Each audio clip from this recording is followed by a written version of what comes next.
మంగళగిరి ఎప్పుడు వెళ్ళారా? వెళ్ళాను చెప్పండి. మంగళగిరి కొండ మీదకి వెళ్ళారా? లేదు వెళ్ళలేదు, కొండ మీదకి వెళ్ళలేదు. పానకాల నరసింహస్వామి దగ్గరికి నేను పుట్టిన కాడి నుంచి అంటే దేవుడిని తెలుసుకున్నాను అనమాట. నేను ఎప్పుడు ఏ గుడికి వెళ్ళలేదండి. నేను ఇంతవరకు గుడికి వెళ్ళలేదు. ఒక్క గుడికి నేను కాలు కూడా పెట్టలేదు అనమాట. పూజ అనేది చేయలే నేను. మీ నాన్నగారు తాతగారు చేశారు? వాళ్ళు చేశారు. మా తాత పూజారండి. అవునా? రామకోట రాశాడు ఆయన. ఓ అదృష్టవంతుడు. ఓకే. అంటే ఇప్పుడు మరి మీ తాత ఎక్కడికి వెళ్తాడు? విచిత్రం చెప్పమంటారా, రామకోట రాసి చివరిలో మారాడు ఆయన. వృద్ధాప్యంలో ఉన్నప్పుడు పాటలు పాడుకుంటూ దేవుడిని స్తుతించుకుంటూ మరణించాడు అనమాట. చివరిలో తెలుసుకున్నాడు ఆయన. ఫస్ట్ పూజారిగా చేసి రామకోట రాసి ఆయన చివరిలో దేవుడిని తెలుసుకున్నాడు కాబట్టి కంపల్సరీ పరలోకంలోనే ఉంటాడు ఆయన. Okay okay. మరి ఇప్పుడు మీ తాతగారు నాన్నగారు అయితే ఛాన్స్ లేదు. అదే చెప్తున్నా, వాళ్ళకి తెలియదు కాబట్టి, వాళ్ళు ఎవరికి చెప్పలేదు కాబట్టి వాళ్ళ మనస్సాక్షిని బట్టి తీర్పు ఉంటది. నరకంలోకి వెళ్ళిపోరు వాళ్ళ మనస్సాక్షిని బట్టి. పాత నిబంధనలు కూడా అందరూ నరకానికి వెళ్ళిపోరు, వారి మనస్సాక్షిని బట్టి తీర్పు ఉంటది. ఇప్పుడు పోనీ నేను వేరే పాస్టర్ని అడిగాను, డేవిడ్ ని, రాంబాబుని. వాళ్ళు అల్లూరి సీతారామరాజు అంత గొప్పోడు, అంత త్యాగం చేశాడు, ఆయన జీవితాన్ని దేశం కోసం అర్పించాడు కదా, ఆయన ఎక్కడికి వెళ్తాడు? ఈ దరిద్రులు వెంటనే నరకమే అన్నారు. నువ్వేమంటున్నాను? నరకానికి వెళ్తారని నేను చెప్పను దాస్ గారు. ఆయన ఒకవేళ ఆయన క్రీస్తుని గురించి విన్నుంటే, దేవుడు ఆయనకు అవకాశం ఇచ్చి చెప్పుంటే, బ్రిటిష్ క్రైస్తవ కుక్కల్ని ఎదిరించి ఇది నా దేశం, ఇది ఋషి భూమి, ఇది పుణ్యభూమి, మీరు దోచుకోవడానికి వచ్చిన దొంగలు అని వాళ్ళని ఎదిరించి వందే మాతరం అంటూ వీరుల్లో చచ్చిపోయాడు. యేసులాగా హీనంగా దీనంగా చనిపోలేదు.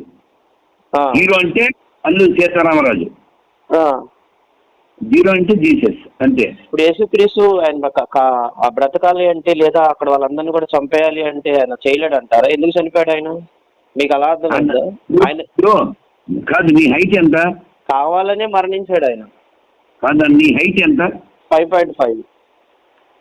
నువ్వు బుల్లెట్ తోలగలవా? తోలగలను. రైట్. మరి హెలికాప్టర్? కాదు రాస్తారు మీరేం. ప్లీజ్. ఇప్పుడు కృష్ణుడు 7 ఏళ్ల వయసులో గోవర్ధనగిరి ఎత్తాడు. రాముడు శివధనుస్సు ఎత్తాడు.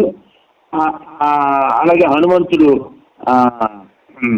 అదేంటిది మన సంజీవని పర్వతం ఇచ్చాడు. ఇప్పుడు యేసుక్రీస్తు అద్భుతాలు చేయలేదా? ఆయన చేసిన ప్రపంచంలో ఎవరు చేయలేదు కదా. చనిపోయిన వాడిని కూడా బ్రతికించాడు కదా దాస్తారు. 3 రోజులు చనిపోయిన లాజరుని బ్రతికించాడు కదా. ఆయన బ్రతికించాడా? బ్రతికించాడు. ఇప్పటికీ ఆధారం ఉంది. ఆ సమాధి ఇప్పటికీ అక్కడ అలా ఉంది కదా.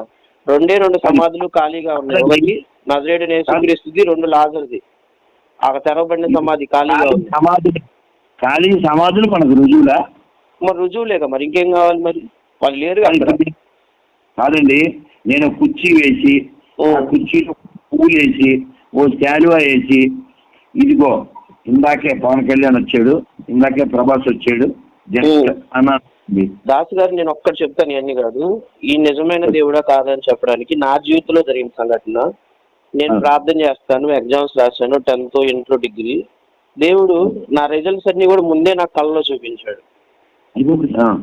కరెక్ట్ గా నేను ఏదైతే దర్శనంలో కళ్ళలో చూశానో రిజల్ట్ అదే జరిగింది. దీనికి సమాధానం చెప్పండి. ఎలా కనపడినాయి నాకు? నీ భ్రమకి నేనేం సమాధానం చెప్తాను? ఇలా ప్రపంచంలో కొన్ని కోట్ల మంది పరీక్షలు రాస్తున్నారు, కొన్ని కోట్ల మంది సూసైడ్లు చేసుకుంటున్నారు. సేమ్ రిజల్ట్ రాదు కదా, సేమ్ మార్క్స్ కనపడవు కదా. అక్కడ మనకి ఇంటర్నెట్ లో ఎట్లయితే వచ్చిందో సేమ్ రిజల్ట్ నేను చూశాను అంటున్నాను. ఈ భ్రమకి ఎవడు చెప్పడు. అది నీ ఎవరు కాదు. నువ్వు చెప్పిన దానికి ఆధారాలు ఏం లేవు కదా. నా మనసాక్షి తెలుసు కదా, నాకు తెలుసు. మనసాక్షి తెలుసు కదా, అనుభవించే వాళ్ళకి తెలుసు.